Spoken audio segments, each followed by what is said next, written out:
Okay, we're live. Good morning. I'll start there. My topic for today is practice makes perfect, and I had to practice getting this live video going. Didn't have my camera plugged in when I started the first time, so practice really does make perfect. So welcome to my channel, Divine Me Time. My name is Beth, and I thought I'd share my morning practice with you. I'd like to start with a meditation, a brief meditation, and then we'll just see what unfolds. Sometimes I like to have a plan, and sometimes I like to just let things unfold. So let's grab something that we can sit on to elevate the hips slightly, which can help to take any pressure off the lower back. I have been doing some very interesting training with my back recently because I'm just tired of the pain, frankly. And have been working with foundational training, foundation training. Anyway, really strengthening type of practices. So come into a comfortable seated position for you. Whether that's on your knees, in a chair, it really doesn't matter. It's about being comfortable. And then just tune in to your breath. You might want to close your eyes. And the only reason to close the eyes is just to cut out some of that external stimulation and help draw the attention more inward.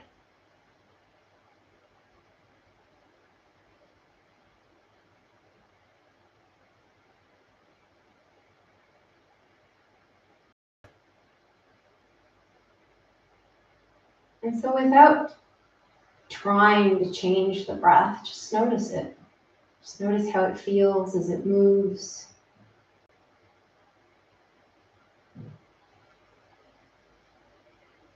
I've been doing this for so long that as soon as I sit and turn my attention toward my breath, it deepens.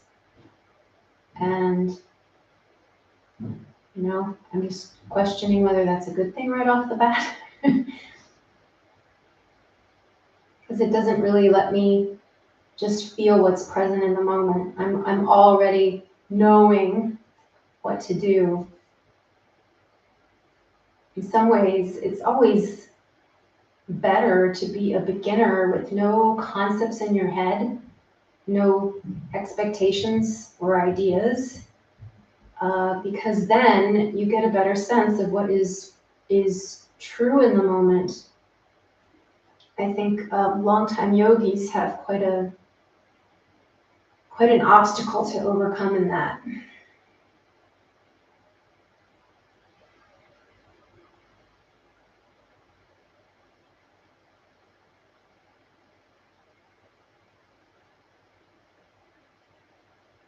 So all this to say, if you're new and feel like you don't know what you're doing, you're ahead of the game.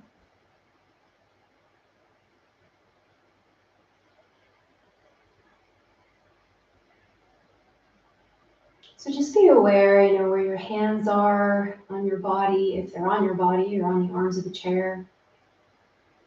And just feel that whatever's underneath your hands,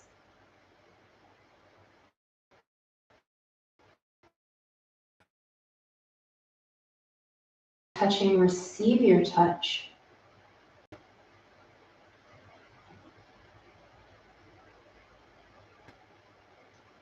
And then let's just tune into the spine.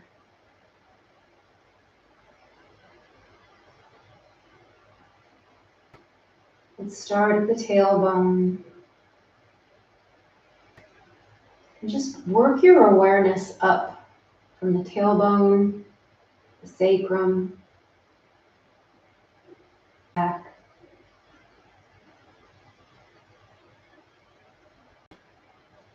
Thoracic, spine, middle back, upper back, neck, right into the top of the skull, as high up as the nose, but to the back. And maybe even sense into that mushroom cranial diaphragm, top of the skull.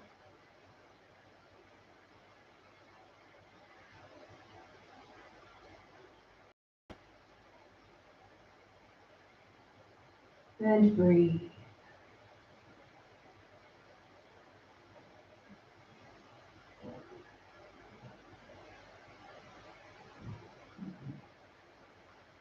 Noticing the stillness of the body.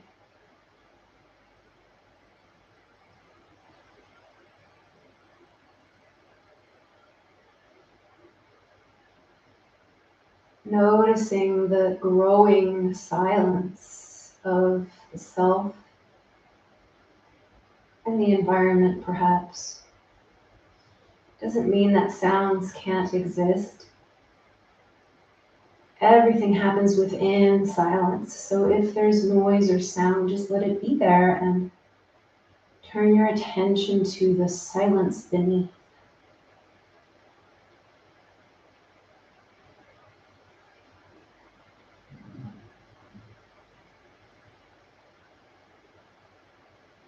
And to the space between the thoughts, between the breaths.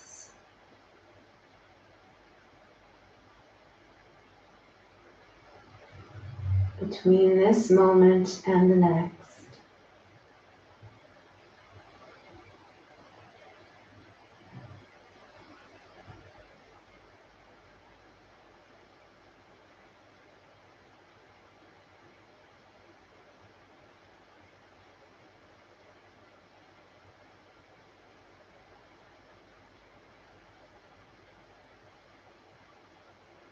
If you have a sigh to let go, yawn, let it happen. That movement can take place in stillness if we keep our attention, our awareness on the stillness from which the movement arises.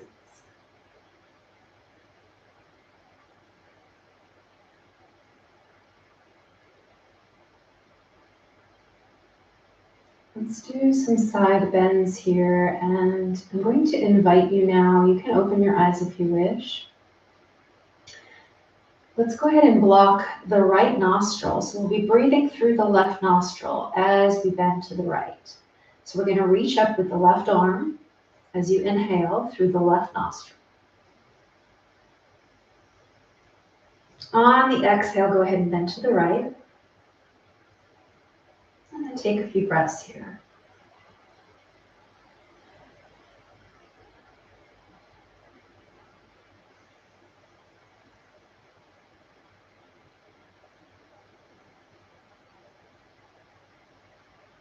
On the next exhalation, come on up.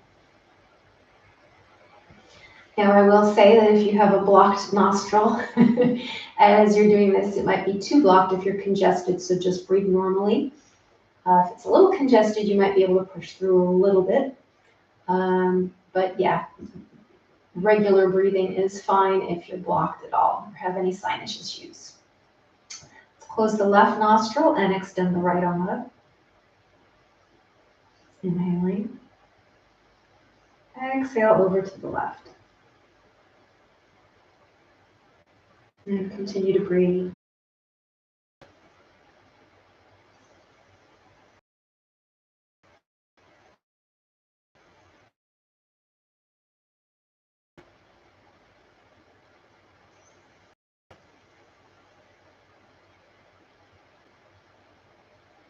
Starting to reach on the inhale and then exhaling.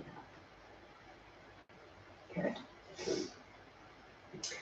So let's go ahead and move if you have a block underneath you or something underneath you, unless it's quite low to the ground, then you can keep it.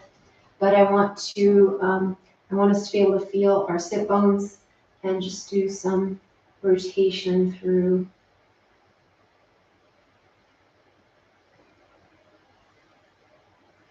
So just choose your direction and then feel for the tissue of the seat, the whole pelvic floor, as you rotate long through the spine.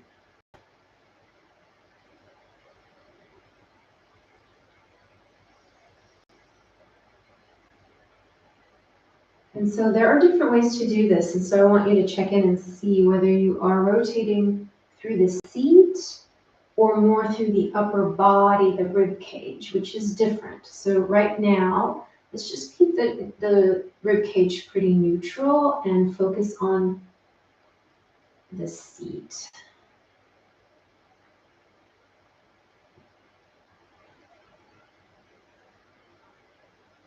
And then let's change direction.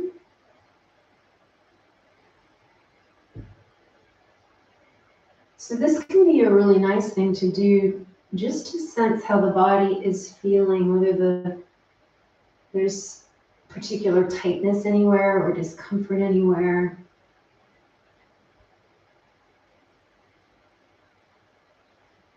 It's good to kind of check in with how far on your sit bones, how far up on your sit bones you can sit or reach forward.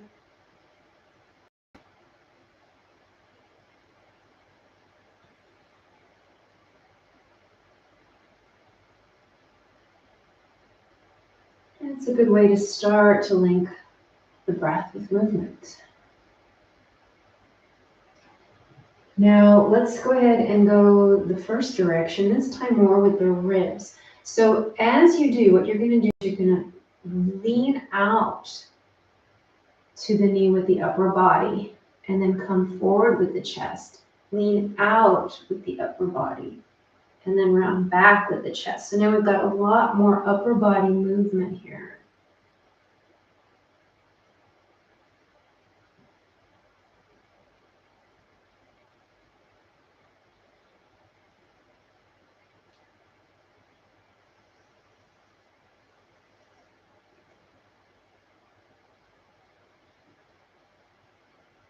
And I'm exhaling as I round back and coming around with the inhalation. One more time on this side. And let's switch. So this kind of isolation through the ribs and shoulders can be quite difficult for many people. And if you feel really tight and feel like you're not quite doing it, just know that that practice makes perfect, right? Actually, they say perfect practice makes perfect. If you practice something incorrectly, then it doesn't make perfect, does it? And that's very true in yoga.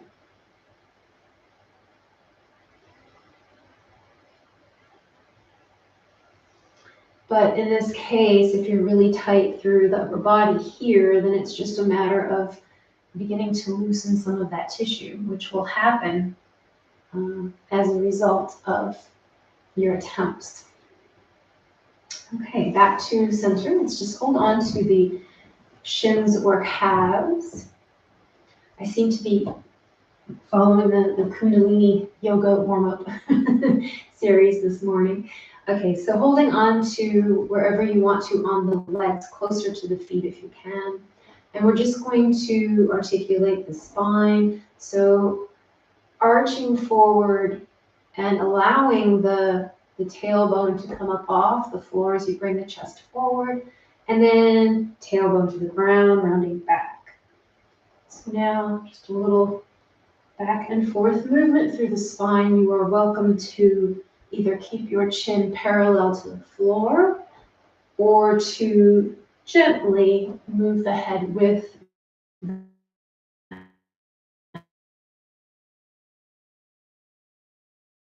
to you. How fast you want to go with this. So it can be quite rhythmic if you need more movement, or you can slow it down and kind of hold through.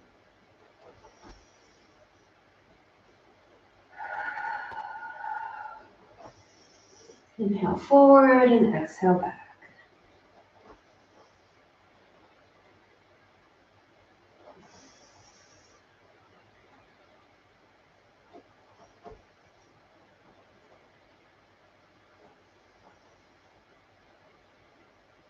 Two more times. 1, 2, and release. Back to neutral. Well done. Okay, so just take a moment to feel any changes in the body as a result of what we've done so far. So I don't know about you, but my spine feels more alive. I can feel the blood, the life, the energy there. The tissues feel warm.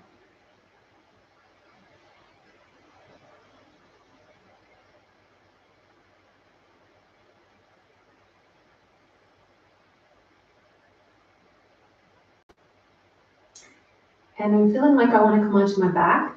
So you do the same. And let's constructive rest. And like I want to share something I recently learned as a result of working with my back here. And shoot, I can't remember the name of the woman who created this, but I will put her name in the comments. Some kind of therapist or doctor. Anyway, because sometimes when we come onto our back, we feel, automatically all the muscles of the lower back tighten, and we have this really big arch here, and it can be uncomfortable to be on the floor when you're really tight through this area. So what she suggests, which I really love, now I probably will make this part of my practice whenever I come down to the floor. So you're in constructive rest, but you're up on your elbows, and you use the elbows against the floor to drive towards the feet and allow a little lengthening through the spine. So you feel a traction as your tailbone and your pelvis is heavy on the floor, and you dig the elbows into the ground and move them toward the feet. Your whole lower back can get a little longer, and then place yourself on the ground. Okay. And let's stay in constructive rest. Now, if you wanted to, you could extend your legs long there just to feel perhaps the difference for yourself of doing just that little bit of traction for the back. And then the other thing is to just kind of roll or tuck one shoulder, not tuck, I don't want to say tuck because you're not taking it back to the floor.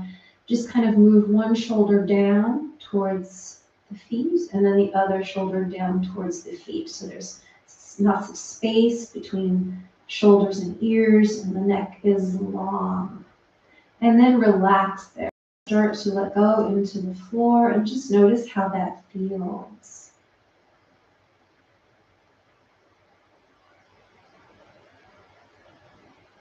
And then I notice that, every day's a little different. But today, my legs are feeling kind of wobbly, and I want to let go of the groin area. So I'm going to walk my heels out to the edge of my mat, and then let my knees fall together, and then I can just set it and forget it.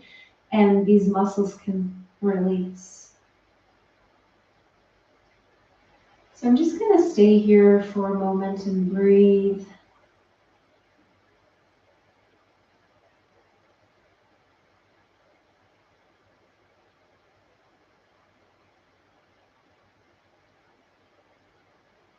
Allowing postural muscles to feel the support of the ground and give them a moment to unwind and release to that support.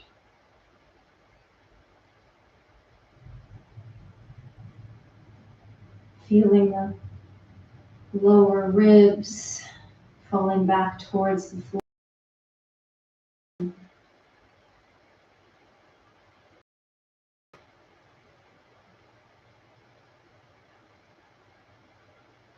Palms open and soft, fingers curled. And then just checking in with the toes and just feeling the foundation of the feet.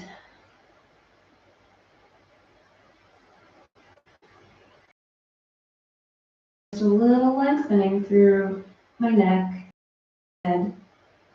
So, a lot of times we tend to think of the feet as separate from the head, but they're really connected. There's really no such thing as a completely isolated movement, and we can intentionally just move the wrist and try not to move anything else, but the fact is there's a vibration through everything, even if it's, almost undetectable.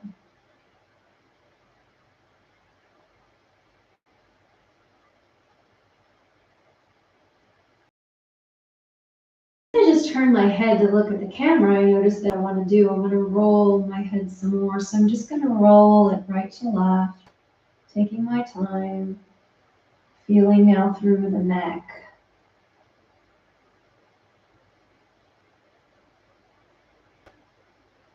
My eyes are closed, but you can have them open, and you can also, if you want to, you can lead with the eyes instead of the nose. I'm just kind of leading with my nose.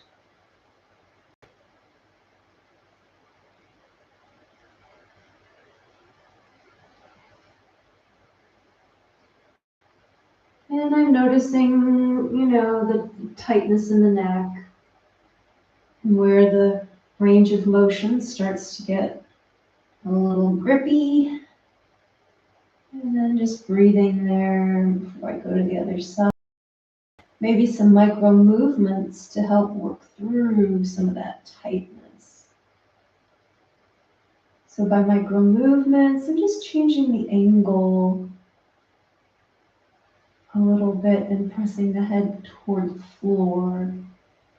And then release. Just in your own fashion, discover what this movement is for you. You don't want any pain, you don't want any radiation down the arms, anything like that.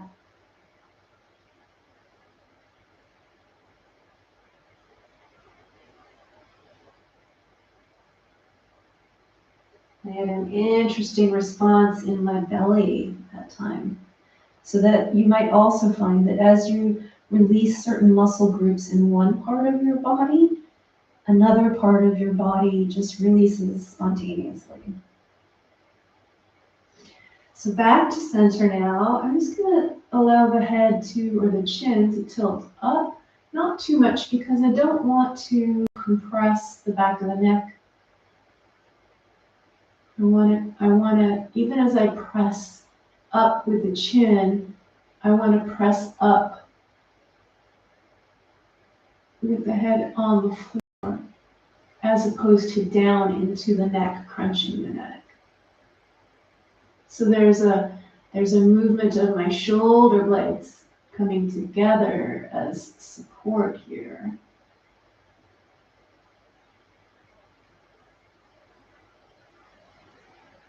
And then release that. Okay. So let's go ahead and walk the heels back in. If they were walked out, if they weren't, then you're already ready to go. We're going to go ahead and cross one leg over the other knee. So I've got my right. I'm just feeling that.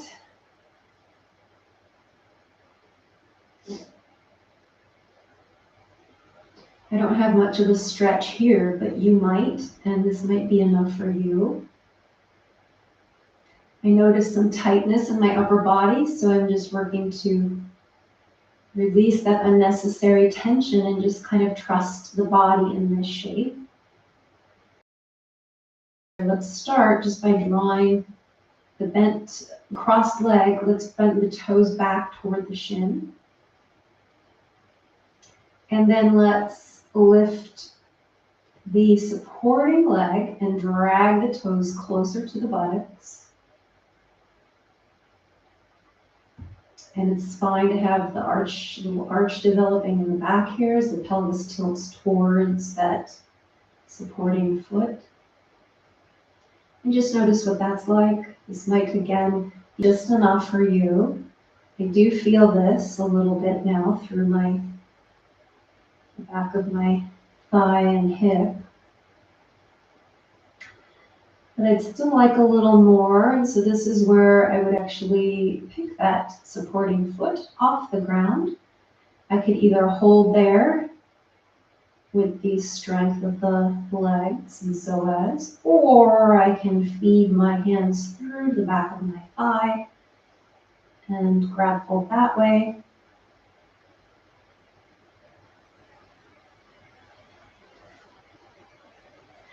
I don't want this kind of thing to be happening here, right? The rounding up of the shoulders. I want to have my hands somewhere where my shoulders can relax back into the ground and my head can relax back.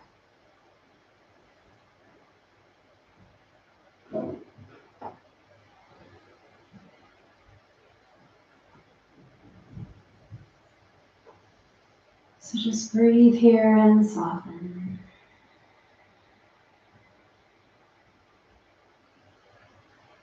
A little ujjayi breath might be nice. That's the oceanic tidal sounding breath.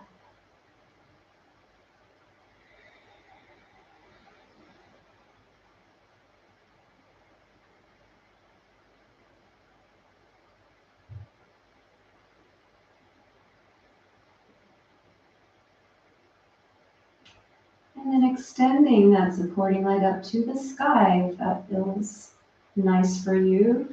Definitely flexing those toes back towards the shin. So now the effort, we've got the toes flexed, so there is some effort here. Yoga is a balance of that effort and that effortlessness. So we want to make sure that we're releasing what we don't need and not onboarding unnecessary muscle groups, which is the habit and the usual thing that happens. But we want to have tension where it's helpful. So see, tension is not all bad.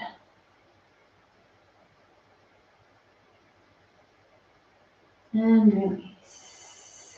With the breath, you can point the foot and then flex again. Release, point, and flex. Release, point, and flex. And let's bring that extended leg back to bent. And let everything go back to the ground. Let's just feel that for a moment, right to left. Notice any difference.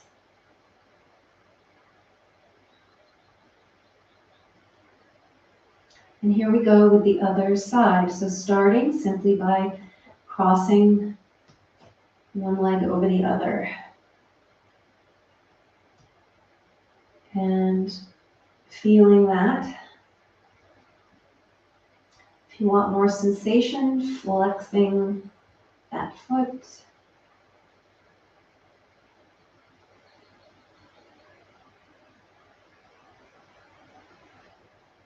If you want more, peeling up the heel of the supporting foot, dragging the toes towards bottom and allowing that arch in the back to deepen the stretch of the outer thigh and hip.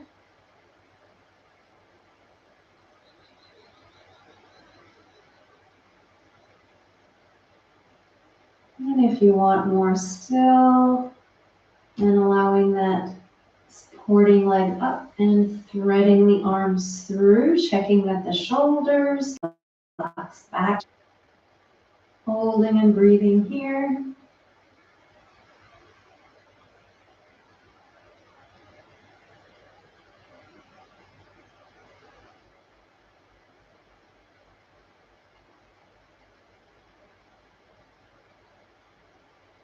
And then if you would like to extend that supporting leg, toes back towards the shin. Make sure you're not locking the knee completely. And make sure too that you don't have pressure of the bent leg on the knee. It needs to be above the knee.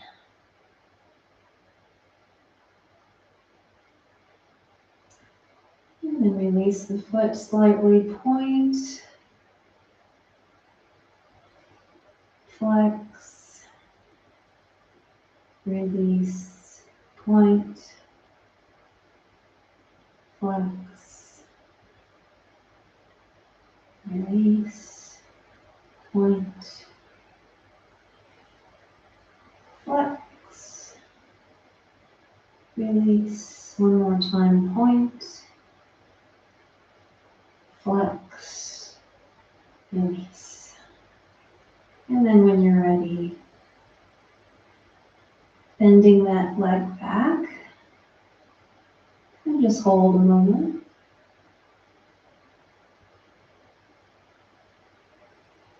Take a breath in. When you release, soften deeper, and then let go.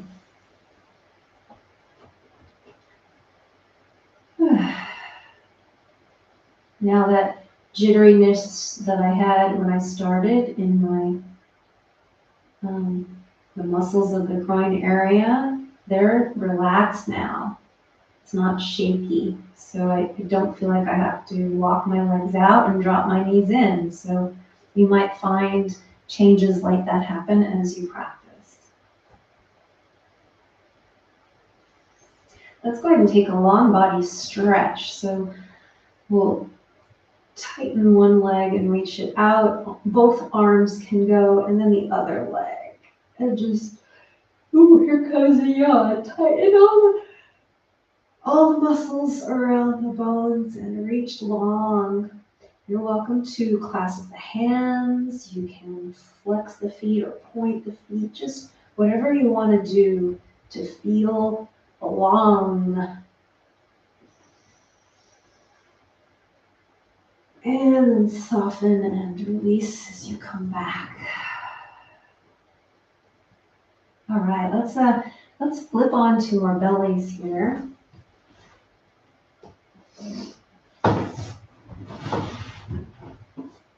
And just take a moment to locate and land. Feel balanced right to left.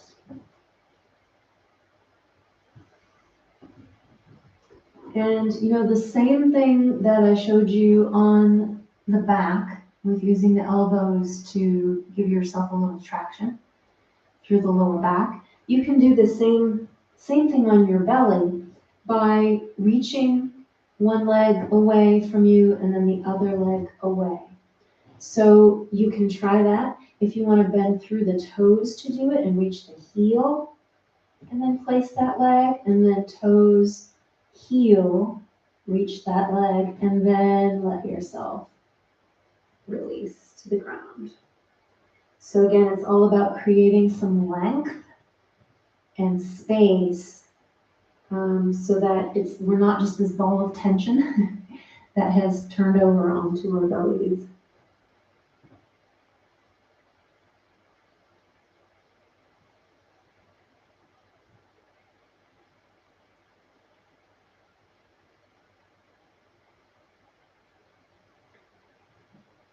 So just breathe and feel any space that you created. Feel the surface of the thighs in contact with the floor. If it's uncomfortable for you to have your feet flat on the floor, then, or to your lower back for that matter, you could always put something under your ankles, a little cushion, a little towel, a little blanket.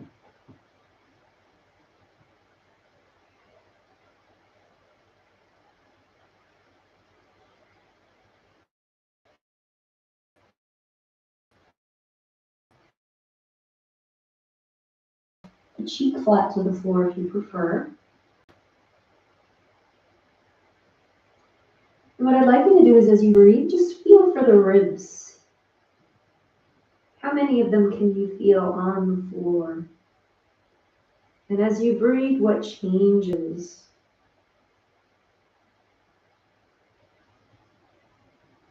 And can you feel the expansion of the ribs back into space?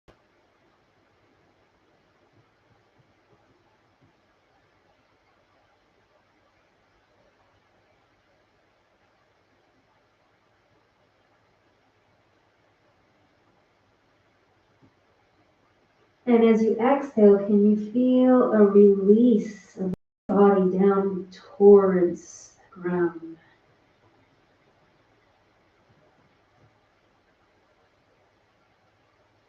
And can you use that to come up into a Sphinx pose? So instead of just putting the body right up there, exhale, feel the ribs get closer to the ground. Feel the weight of the ribs, perhaps a tightening of the front body as the exhalation deepens.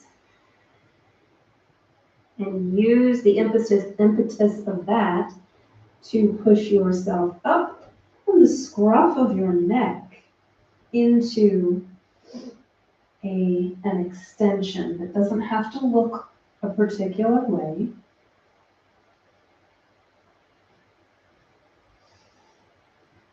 So my belly is still on the ground. The bend is coming from the upper middle back and middle back.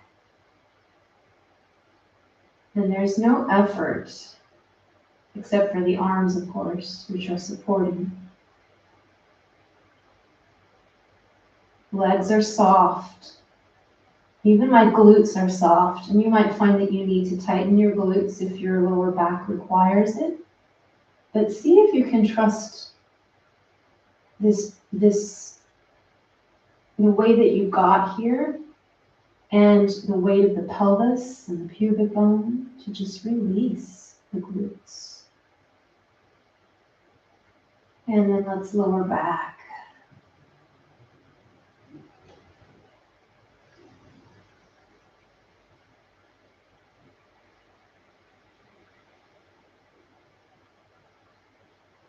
Okay, let's try that one more time here.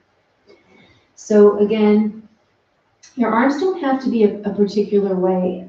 I said Sphinx earlier, and Sphinx, of course, is usually with the forearms planted, the elbows right underneath the shoulders. If you would like to do something a little more organic and experimental, then just have your forehead on your hands. Start with your breath and the sensation of the ribs and the connection with the floor.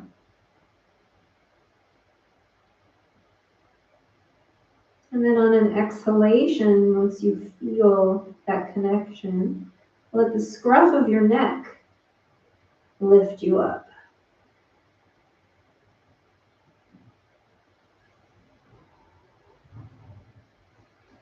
And then just pushing through the arms, you can take your head up to a neutral place.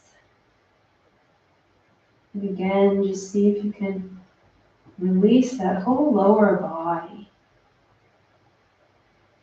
And think long. This is where that length through the legs really helps.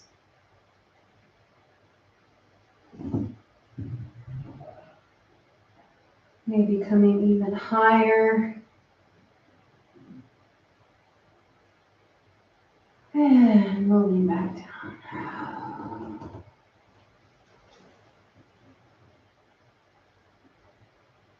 So allow any kind of articulation through the spine here that kind of counters the extension. You might want to allow your hips gently to lift off the floor, or maybe the middle back. It's just kind of this undulation.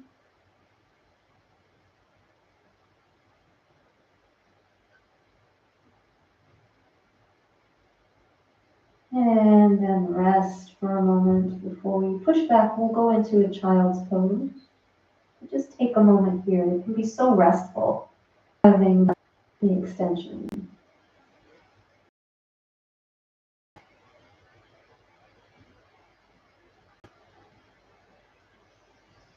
So when you're ready, just go ahead and plant your arms under your shoulders to push yourself to your knees and then back. Let's see. I think I want to do a closed leg child's pose. So that's with the knees together. You're welcome to have your knees apart if you prefer. And if you need something here to hold your upper body, feel free to grab something. Otherwise, rest yourself against the thighs. Arms can be extended forward or wrapped around the body.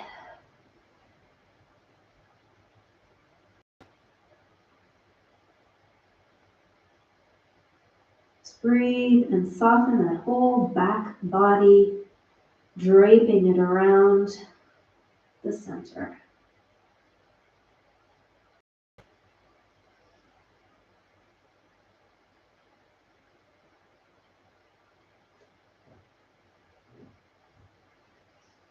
And because I can reach my feet, I just wanted a little attention from my hands. So I'm just working through my heels just by grabbing and pressing and then pulling my heels together or towards my body. So my tailbone and my heels are kind of moving toward each other. That's creating a whole movement of coming together. Shoulders also moving towards the center, everything towards the center. And then I can move towards the arches of my feet, same thing, same pressure, just feeling the arch. Feels really good. I can stroke that area. You know, the fascia in the feet is connected to the top of the head. So what we do here affects there.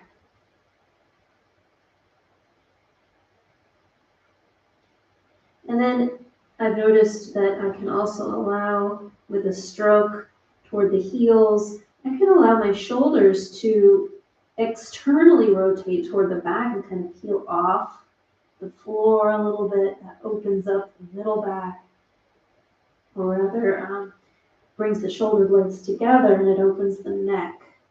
Yeah, it feels really nice. And then just let that go.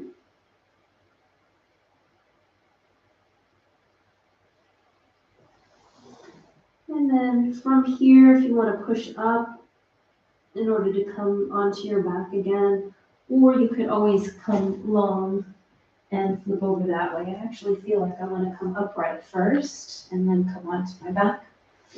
We'll take our final shavasana.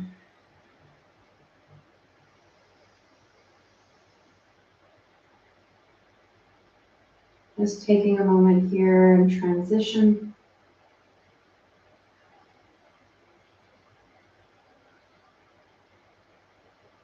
Wow. That's the first time I ever really spent so much time with the soles of my feet while I was in that baby pose tucked position. Felt really good. So I hope you liked that. Okay, so let's come around, if you're not already, and remember what we did when we started. So we used the elbows into the ground and towards the feet to get some extension through that lower back and then lower to the ground. Oh, I love that.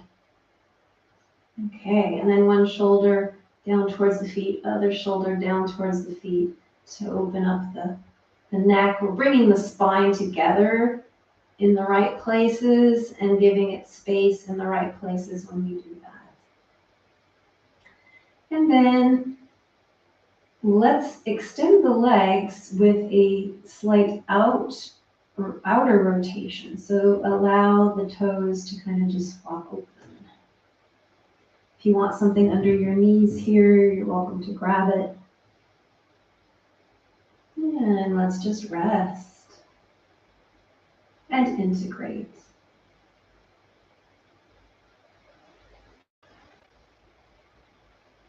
So I think I'll probably change the title of this practice, in parentheses, perfect practice makes perfect. And the fact is, we need to practice every day, or as much as we can, to get the most benefit and to learn the most about the body.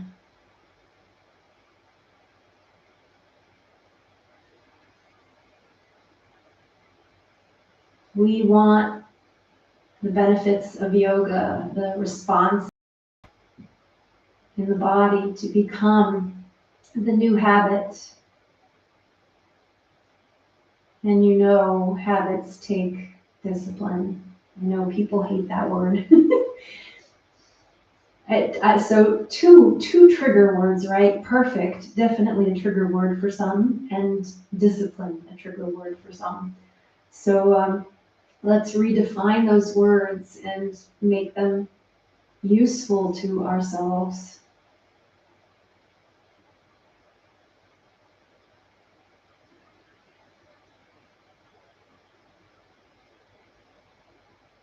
I could say so much more about that, but I won't. I'll be quiet.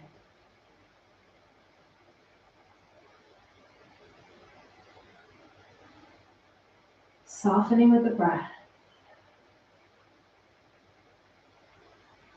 Letting go.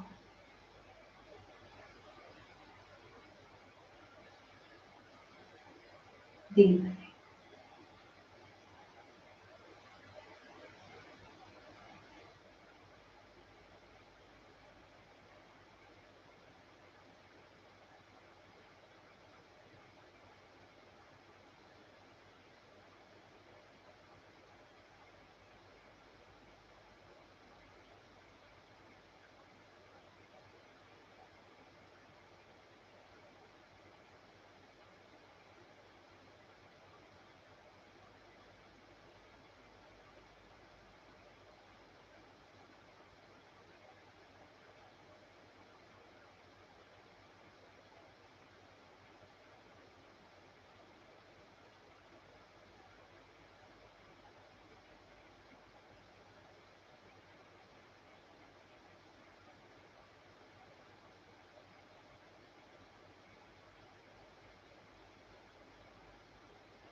So please do take more time here if you have the ability and the desire.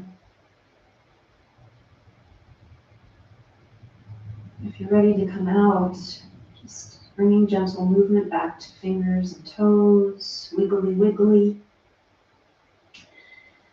Pressing the body in different ways into the ground to just awaken.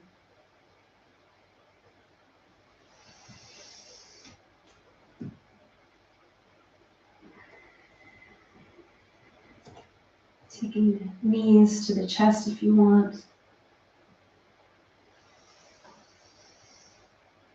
Or a long body stretch.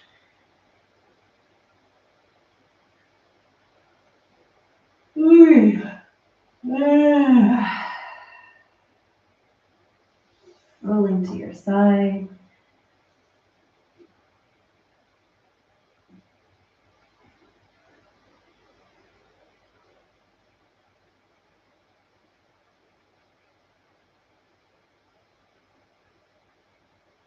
And then nose toward the floor, pushing up in that top arm, extending that top leg.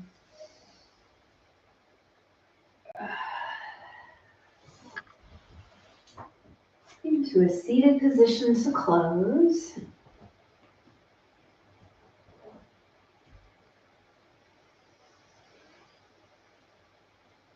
So before we do close, I feel like I want to share that, so I will share the name of the practitioner who created this, discovered this little method of extending the back for comfort in the description box when I can do that. And I also want to say that it was on Dr. McCall. See, my connection wasn't stable. Anyway, I was talking about Dr. Mercola's website. I discovered this way to elongate the back through a post on his heavily censored website.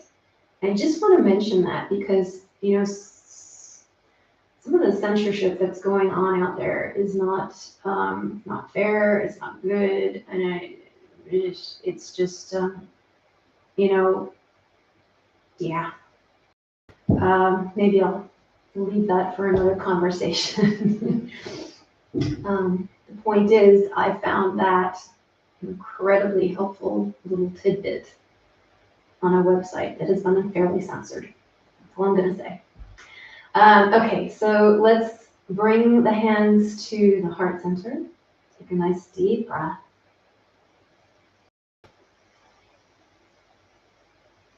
And release.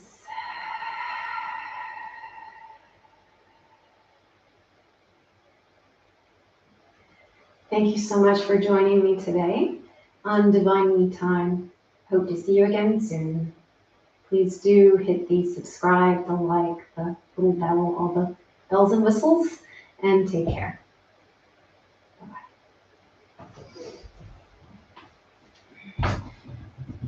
And stream.